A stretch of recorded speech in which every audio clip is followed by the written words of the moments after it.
E aí, pessoal, beleza? Aí nós vamos dar continuidade, só que agora falando um pouquinho diferenciado, não é necessariamente lá numa carga, num fio, mas vamos dar continuidade usando as mesmas regras, beleza? Então vamos continuar lá?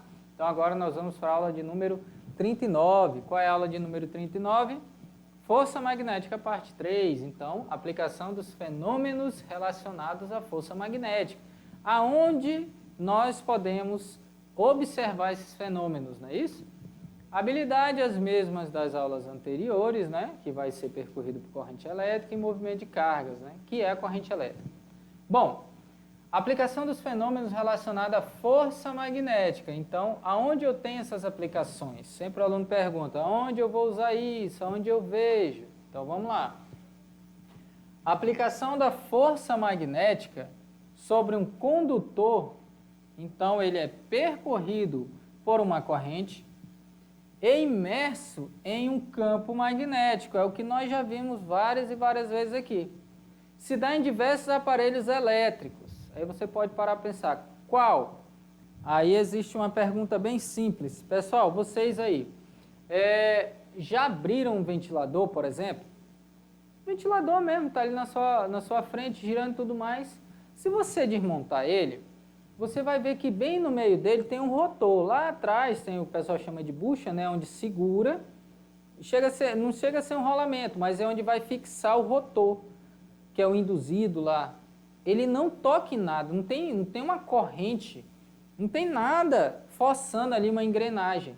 É simplesmente um monte de fio enrolado, chamado de bobinas. Então ele está ali, que é o motor em si, e o induzido ali no meio. Então ele funciona como? Exatamente nessa situação, gerando campo magnético que vai fazer esse rotor, ele vai ficar girando, mas não tem contato algum, certo? Então, se você abrir e observar, você vai ver que é uma força magnética, não é uma força de contato. Aí você vai dizer, então outros têm?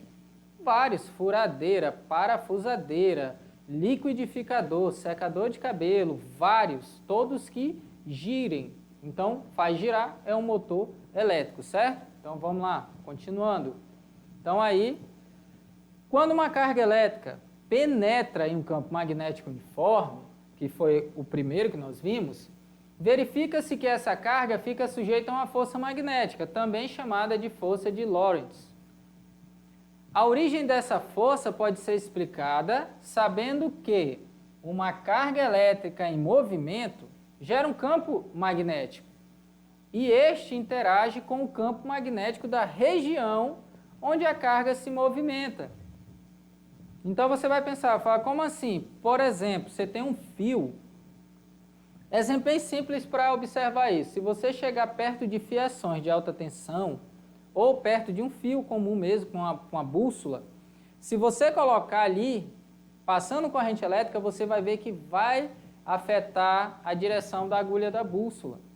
Por quê? É o que está falando, uma carga elétrica em movimento vai gerar um campo magnético, e esse campo magnético vai interagir com o campo magnético da bússola.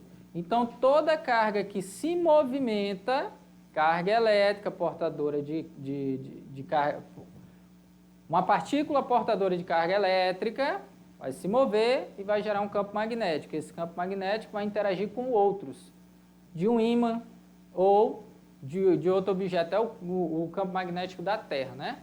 Então vamos lá, continuando. Então aí, sempre pensando, está se movendo, está gerando um campo. Essa carga está gerando um campo magnético. Bom, a mesma força surge também quando um fio condutor de eletricidade percorrido por uma corrente elétrica é colocado em um campo magnético uniforme.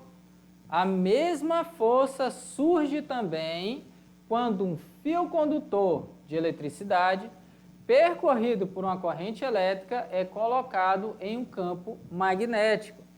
Então aí você tem várias situações. Então, olha só, gente, você pode pegar ali os dois ímãs, né? Colocar eles paralelo aqui.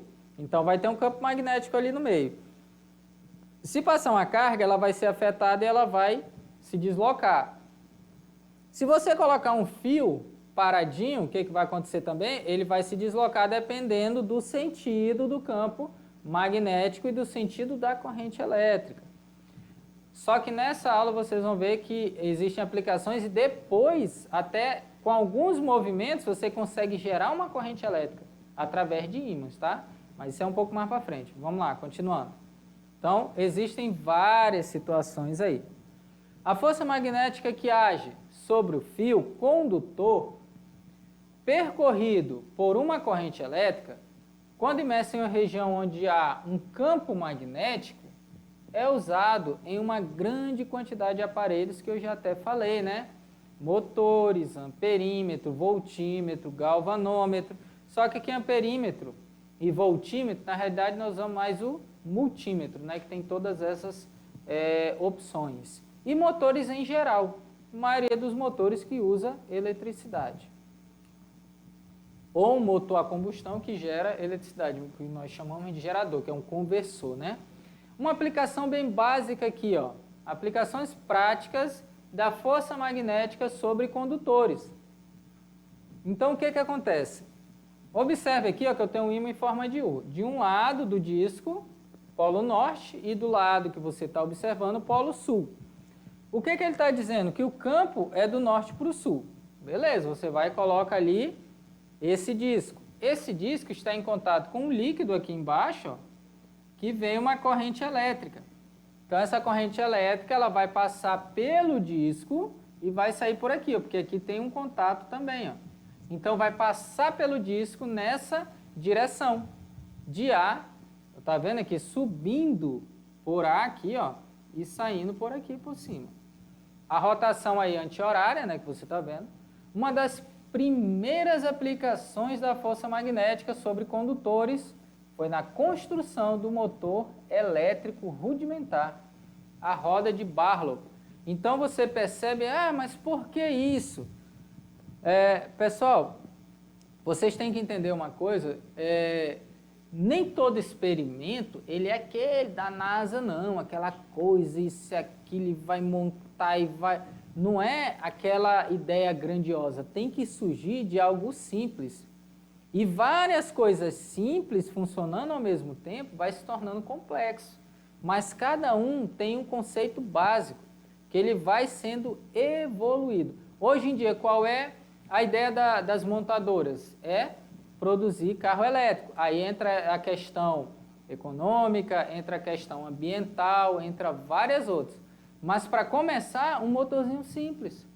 Olha o que é isso, até aí na sua escola você vai ter uma possibilidade, se for possível de mostrar aqui, eu ainda tento mostrar as pecinhas para vocês tentarem fazer. Um ímã, uma pilha, um fiozinho desse de cobre, né, que você consegue pegar aí, você consegue fazer um experimento simples. Você pensa, aí aquele motor grandão é assim? É o mesmo conceito, a mesma forma de fazer. No entanto, é mais rebuscado porque precisa de outras coisas, né? Então, é isso que eu estou falando. A ideia principal é a mesma, tá bom? Então, vamos lá, continuando. Então, olha como ele é simples. Uma roda girando devido a uma corrente elétrica que passa na presença de um campo magnético desse ímã aí, né? Bom, um disco vertical de cobre pode mover-se em torno de um eixo horizontal, né? Que é esse caso aqui, ó, um disco. E sua extremidade inferior A está em contato com uma cuba contendo mercúrio. Olha aqui, ó. Mercúrio, metal líquido aí, né? Perpendicularmente ao plano do disco.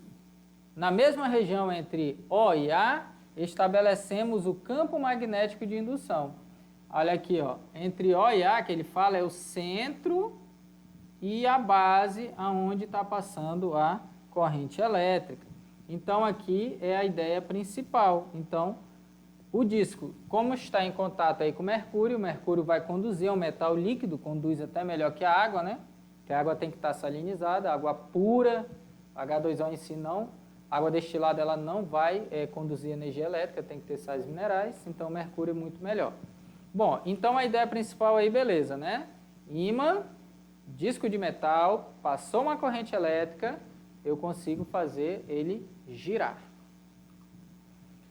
Ligando os terminais de um gerador ao eixo do disco e ao mercúrio, estabelecemos entre A e O uma corrente elétrica e consequentemente, a força magnética que age sobre o disco, certo? Então, vai existir aí, devido ao momento de rotação, é o torque, né? O giro dessa força, em relação ao eixo O. E o disco se põe a girar continuamente.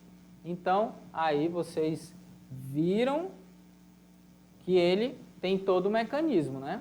Ele está preso, tem um eixo de rotação, vem a corrente elétrica, passa pelo mercúrio, toca no disco, entra no disco, sai por um filamento que toca ali no ponto no eixo. Então, tem o ímã. Então, é assim o funcionamento dessa máquina rudimentar, né? Inicial aí. Bom, nos motores elétricos atuais, um quadro móvel em torno do eixo XY. Então, olha aqui, ó, o eixo é esse aqui, ó. O que está acontecendo? Ele dá o sentido da rotação e o eixo aqui, ó, passando bem no meio dessa espira aí. Então, vamos lá. Nos motores elétricos atuais, um quadro móvel em torno do eixo XY é percorrido pela corrente elétrica I. É colocado em um campo magnético. Está vendo aqui que está atravessando. Olha o campo magnético aqui, ó. O campo magnético constante aí, uniforme. Esse quadro fica sujeito a um binário, cujo momento é máximo quando o quadro está paralelo a B e nulo quando perpendicular ao campo. Aí você pensa, como assim? Porque dependendo da situação, ele não vai estar no giro, né? Ele vai estar direcionado de uma forma que não vai ter a força ali para girar, tá? No sentido que não auxilia no giro. Não vai estar, ó, que o giro é para cá. Como está apontando para cima, não vai ajudar nesse giro. Então, acaba ficando nulo aí. Bom, então observe quando está aqui na parte baixa, nessa situação, é a maior força possível, né? Porque tem uma passagem de corrente elétrica nesse sentido e sentido oposto. Então, uma força magnética aponta para cima e uma aponta para baixo, fazendo com que ele gire. Certo? Então, até aí, só observar a atuação da força magnética, fazendo esse objeto girar. E no segundo caso, como foi falado, aqui, ó, quando você tem um momento de rotação nulo, porque não ajuda na rotação. E ele vai ficar repetindo esse movimento, né? Nesses motores, utilizam inúmeros quadros montados sobre um cilindro rotor e dotados de ligações elétricas comutador e escovas. A utilização desses vários quadros é importante não apenas para intensificar os binários, pela soma de seus efeitos, mas também para possibilitar o aproveitamento de cada quadro no melhor instante, isto é, quando este for paralelo a B. Então, olha aí, ó.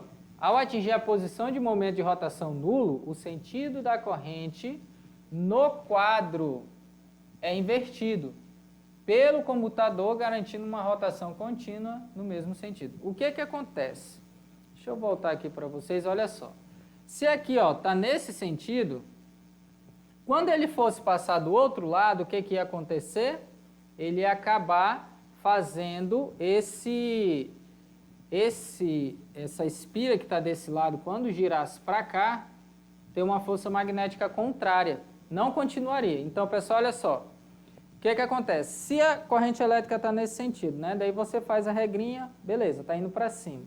O problema é quando ele chegasse desse lado, estaria para cima também. Ele vai fazer o giro, quando chegar aqui, ao invés de estar para cima, ele também estaria para cima. Só que ele tem que estar para cima e depois para baixo para continuar o giro. Tá para cima, tudo bem, foi. Aí ele troca o sentido da corrente. O que acontece? Ele continua para baixo. Chega aqui, troca de novo. Então vai fazendo essa troca. No momento que chega aqui no nulo, troca para dar uma intensificada. Lógico que isso aí são feitos, tem que ser no tempo correto, para que ele rode de uma forma melhor, tem um rendimento máximo possível, né? Então, beleza? Sempre pensando aí, quando mudar, vamos lá para a figura, fica melhor para dar uma observada lá. Então, vamos para o slide aí. Então, olha só, se você analisar aqui, ó, só para que você entenda melhor, deixa eu ver, aqui na figura acho que fica mais fácil de observar. Olha só, essa força magnética está para cima. Imagine que aqui não teria. Vamos supor que esse outro está vindo. Olha só, ele ficaria para cá. Se ele ficar para cá, o que vai acontecer? Ó, a força magnética estaria para cima. Então, não ia deixar ele girar. Ele ia ir e voltar e não ia dar certo. Então, o que eu tenho que ter? Eu tenho que ter uma mudança de sentido da corrente elétrica. Aí, quando muda, eu consigo ter o giro. É essa a ideia. Então, vamos para frente aqui. Então, aí o que acontece? Sempre vai ter essa situação. Trocou o sentido da corrente elétrica, perfeito. Você vai ter aí uma rotação melhor. Então, comutador aí. E aqui é um exemplo para você observar, apenas e ter conhecimento. Aqui um exemplo de como medir corrente elétrica, o chamado amperímetro, que está no multímetro, né, que tem várias opções. Outra importante aplicação da força magnética sobre condutores ocorre nos amperímetros analógicos. O que quer dizer analógico? É aquele de ponteiro, né? Nesses aparelhos, o quadro móvel é ligado a um eixo ao qual se apontam duas molas e um ponteiro. O que acontece? Quando você passa a corrente elétrica, sempre pensando, ó, aqui, ó, o campo magnético está nesse sentido, né? Você percebe aí do norte para o sul, certo? Aí o que acontece? Passou a corrente elétrica, em relação, ele vai tentar girar, só que essa mola, ela tem uma resistência. E ela vai medir a força necessária para chegar a determinado ponto. Só que para eu conseguir uma força, o que eu tenho que ter? Uma corrente, por exemplo, uma corrente de 1 ampere, 2, 3. Quanto maior a corrente elétrica, maior o giro. Então alguém foi lá, fez todas as medições, lógico, tem a constante da mola, não pode ser qualquer mola. Então essa mola, quando tem 1 ampere, ela vai chegar ali naquela medição 1. Porque ela vai ter uma força magnética de acordo quando passar 1 ampere. Então, tem toda a montagem da mola, tem que ter a constante correta, constante elástica, né? E o ponteiro vai apontar exatamente quando tiver 1 ampere, 2, 3, 4, 5 e assim por diante. Então, essa é a ideia do multímetro analógico. É praticamente uma balança, né? Se você pensar aí. É como se você estivesse fazendo uma medição também. Parecida a ideia, tá? Não é igual, parecido. Bom, o eixo é disposto perpendicularmente ao campo B e quando não passa a corrente elétrica no quadro, que é este caso aqui, ó, quando não passa nada, ele está no zero. Não tem problema nenhum ali. Fica parado. Ao se estabelecer a corrente elétrica aí do circuito, o binário originado pelas forças magnéticas fará o quadro girar e o ponteiro deslocar-se ao longo da escala. As molas serão comprimidas simultaneamente, reagindo com um binário contrário, que equilibra o das forças magnéticas. O que está dizendo? Que esta molinha vai forçar em relação. Então, o que acontece? A força magnética é tantos newtons. A constante elástica, essa força vai ser igual à constante elástica. É como se você pegasse, pessoal, dá uma olhadinha aqui, imagina que você está ali, pega uma mola. Aí, vamos supor que ele vai medir a força que você tem ali. Aí você começa a girar. Então, por exemplo, se você gira e para, a mola está fazendo a mesma força que você. Ali é a mesma coisa, passa uma corrente elétrica que vai surgir uma força magnética. Então, vai fazer uma comparação com a força da mola, que toda a força é Newton, né? Então, vai equilibrar. Então, é essa a ideia. Aumenta a corrente, maior a força, equilibrou. Então, vai dizer, ó, está passando 1 ampere, 2 ampere. Eu estou comparando força magnética com a força elástica, beleza? Então, vamos continuar lá, dando continuidade aí. Nessas condições, o ponteiro para na graduação correspondente ao valor da corrente elétrica I, que atravessa o amperímetro. Interrompendo-se a corrente, a força magnética deixa de agir sobre o quadro, lógico, né? Seu binário se anula e as molas fazem o conjunto retornar à posição de equilíbrio, que é a posição inicial, né? A mola vai ficar ali na posição original dela. Bom, aqui você tem simplesmente aí um motorzinho, né? Tá vendo o carrinho aí que vai fazer com que esse carrinho funcione, né? Ou de um carro, né? Na realidade, tem um carrinho que usa também um motor parecido com esse, que tem o mesmo funcionamento. Aí, no caso, não vou arriscar não, pode ser um alternador aí. Bom, suponha que uma carga elétrica de 4 microcoulomb seja lançada em um campo magnético uniforme de 8 Tesla, sendo de 60 graus o ângulo formado entre V e B. Então, vamos lá, vou circular os dados. 4, 8 Tesla, 60 graus, formado entre V e B. Determine a força magnética que atua sobre a carga, supondo que a mesma foi lançada em velocidade igual a 5 vezes 10 elevado a 3 metros por segundo. 10 elevado a 3 você recebe que é 1000, então é 5.000 metros por segundo, né? Então, foi lançada aí. Então, vamos lá para a nossa resolução. Olha aí, calculamos a intensidade da força magnética que age sobre uma carga através da seguinte equação. Aí, ó.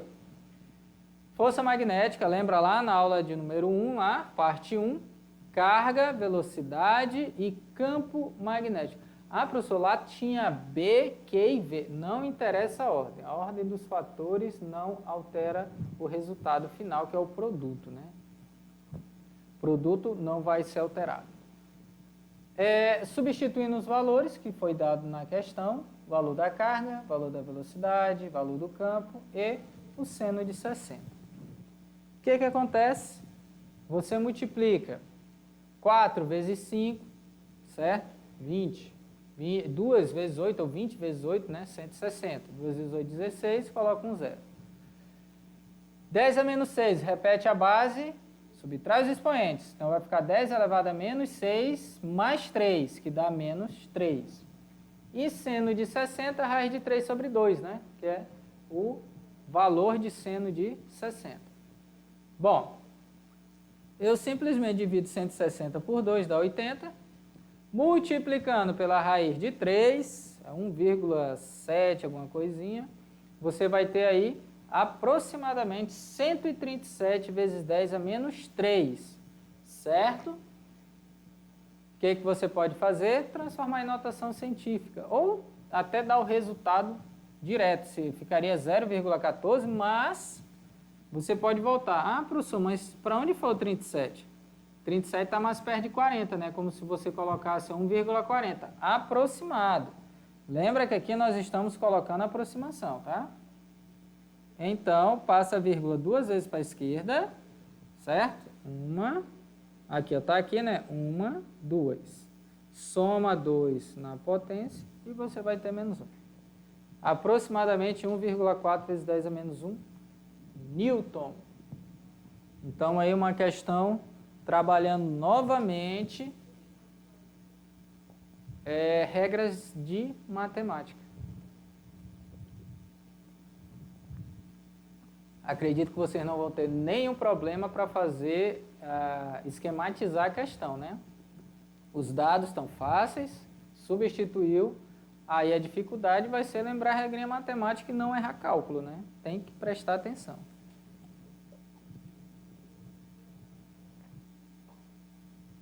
Bom, opa, veio uma atrasadinha aqui, mas só foi feito um arredondamento. Então, a resposta correta, letra D. Vamos voltar aqui, slide 18. Resposta correta, letra D. Ó. Aproximadamente aí, 1,4 vezes 10 a menos 1, né? Lógico, você não encontraria aqui aquele resultado que estava lá, né? Aqui ficou 1,37. Aí você joga para o mais próximo possível, você vai achar o resultado.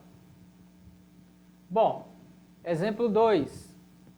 Imagine que 0,12 newtons, o que é 0,12 newton? Força. Seja a força que atua sobre uma carga elétrica com carga de 6 microcoulomb. Então, micro, vocês já estão calejados sabendo que é 10 a menos 6. E lançada em uma região de campo magnético igual a 5 Tesla. Determine a velocidade dessa carga supondo que o ângulo formado entre velocidade e campo seja igual a 30 graus. Aqui fica até mais fácil de ser feito. Então, vamos lá. A equação nos permite determinar a velocidade dessa carga, certo? Então, desculpa, a equação nos permite determinar a velocidade dessa carga. A equação também fornece,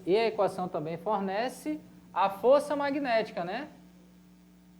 Ela também fornece. Sendo assim, temos força magnética é igual, o que eu falei para vocês? Você pode colocar Q, V e B, isso aqui é alternar sem problema nenhum. Só que agora, quem eu estou atrás? Eu estou atrás do único que não foi dado na questão. Tá vendo aí, ó? Lá no exercício, eu tenho o valor da força, eu tenho o valor da carga, eu tenho o valor do campo. Então, eu só me resta aí achar quem? Determinar a velocidade. Bom, então aí, organização. Como é que se faz? Ah, professor, mas se eu passar o 12 para cá e os outros, lembra aí, ó, muita gente faz isso errado. Eu estou isolando quem? Estou isolando a velocidade. Se eu estou isolando a velocidade, esse valor e esse valor vai passar o quê? Dividindo o 0,12, está vendo aqui? Sinal de igual, como eu costumo falar, igual é igual. Se não fosse igual era diferente, então não tem a pergunta. Ah, está na direita e na esquerda, não interessa. Interessa é que o V tem que estar sozinho. Passa para o outro lado, aí não interessa que se o V está na direita ou na esquerda. Se você arrumasse, ficaria assim, né? Ó. Vou até colocar aqui, ó. Ficaria dessa forma aí, ó. Tá vendo? Mas como não faz diferença, igual é igual, eu posso deixar ele do lado esquerdo, sem problema nenhum. Bom, aí você vai fazer o quê? Simplesmente resolver essa questão. Você pode fazer o quê? De várias formas aqui. Por exemplo, meio vezes 5, quando é multiplicação, o resultado dá metade. Então, 6 vezes meio vai dar o quê? 3. 3 vezes 5, 15. Então, ficaria 0,12 dividido para 15. Aí você vai trabalhando esses resultados, você consegue chegar aí no resultado final. Bom,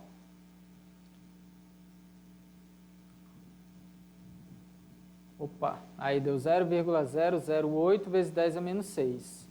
Ah, por que chegou em 8.000? Vamos lá. 0,008, né? Vamos passar, ó. 1, 2, 3, 4, 5, 6, ó.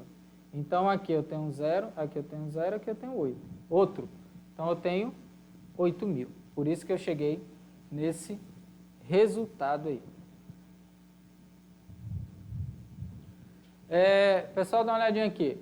Sempre eu peço para que vocês treinem, que você vai dizer assim, ah, professor, mas o senhor permite o uso da calculadora. O uso da calculadora é para facilitar e não demorarmos para ficar fazendo conta em sala de aula. Mas você tem que entender uma coisa. Numa prova de concurso, no Enem da vida, você não pode levar aparelho eletrônico. Então, como você vai facilitar a sua vida? Aprendendo técnicas que às vezes até você mesmo. Eu faço conta do meu jeito, eu aprendi observando algumas pessoas e aí fui absorvendo, pô, isso aqui é legal, eu posso fazer assim. Olhei duas pessoas, falaram, ele faz assim, eu vou fazer desse jeito. Eu acho mais fácil. Para o outro é mais difícil, mas o que ele acha que é fácil, para mim é difícil. Então, você tem que treinar para resolver essas questões de uma forma mais fácil possível, tá? Então, sempre toma cuidado. Pode usar a calculadora? Pode, mas a calculadora não vai ser usada em algumas situações. Então, você tem que treinar a fazer conta. É arriscado chegar aí no mercado, fazer uma compra, voltar para casa, tá com dinheiro a menos, não sabe nem o que aconteceu, porque já não faz mais conta nenhuma, né? Então, vamos continuar lá.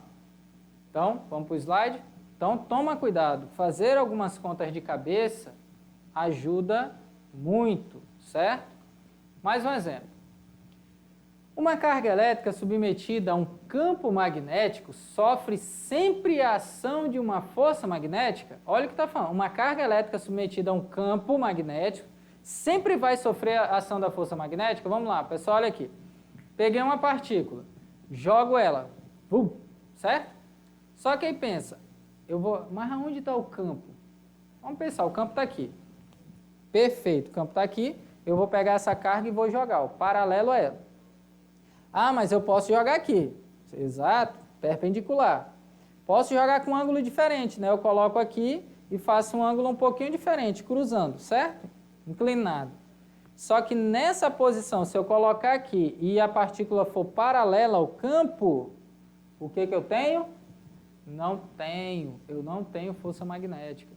Quando a partícula se move paralela ao plano, uma trajetória paralela, não existe força, certo? Vamos voltar lá para ver a segunda. Uma carga elétrica submetida a um campo elétrico sofre sempre a ação de uma força elétrica. Então, olha aí, ó. Uma carga elétrica submetida a um campo elétrico sofre sempre a ação de uma força elétrica. Olha aqui, ó. Campo magnético, eu tenho ação de força magnética. Olha o que fala aqui, ó, força elétrica. Então, se eu estou falando de uma carga elétrica e força elétrica, é outra situação, certo? Vamos ler a terceira que eu já vou explicar. A força magnética que atua sobre uma carga elétrica, força magnética que atua sobre uma carga elétrica em movimento dentro de um campo magnético é sempre perpendicular à velocidade da carga. Está dizendo que a força magnética, certo, em movimento, ela vai ser sempre perpendicular à velocidade da carga. Então, vamos lá. Pessoal, olha só, a segunda questão fala o seguinte, eu tenho uma carga elétrica, eu tenho uma força elétrica. Força elétrica, não é magnética. Eletricidade ou é repulsão ou é atração, mas ela sempre existe. Não interessa onde a carga esteja, se estiver próximo vai sofrer, tá certo. A primeira era força magnética, a segunda era força elétrica. A terceira fala o seguinte, se eu tenho uma partícula e essa partícula, vamos supor, está aqui, ó, o campo magnético está aqui, a partícula vem e passa, certo? Aí o que acontece? Vai gerar uma força magnética sempre o quê?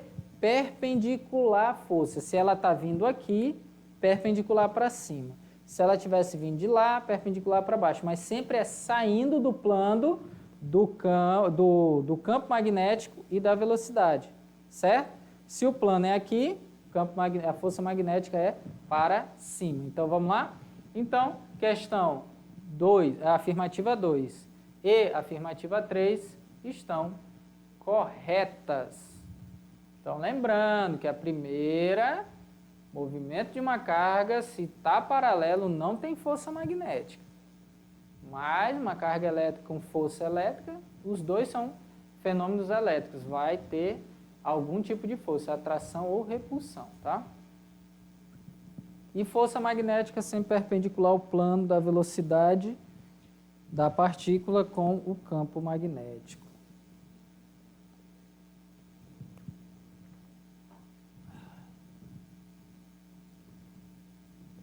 E vamos ter mais uma... Ah, tá. Aqui tem as afirmações, né? A primeira, porque o fato nem sempre, né, vai gerar. A segunda, porque carga deselétrica em campo elétrico sempre sofre. E a terceira também pode ser realizada com a regra da mão direita que eu mostrei para vocês. E mais uma questão aqui. Um elétron num tubo de raios catódicos está se movendo paralelamente ao eixo do tubo, com velocidade de 107 metros por segundo. Aplicando-se um campo de indução magnético de 2 Tesla paralelo ao eixo do tubo, a força magnética que atua sobre o elétron vale...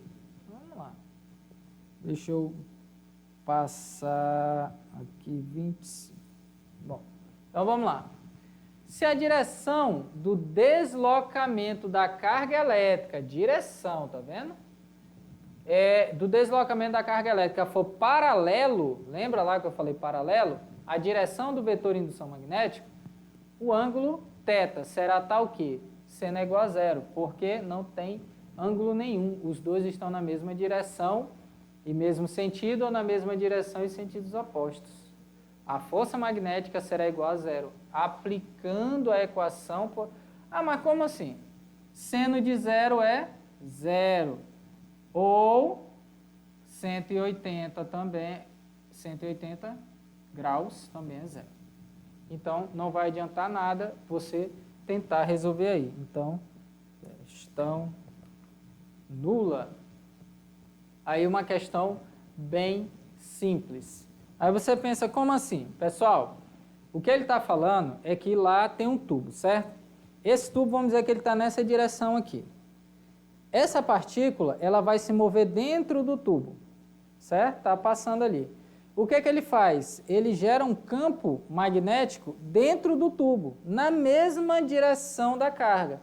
A carga está se movendo dentro do tubo e gera um campo magnético, certo? Vamos supor, ao invés do campo magnético ser para lá, ele pode ser para cá.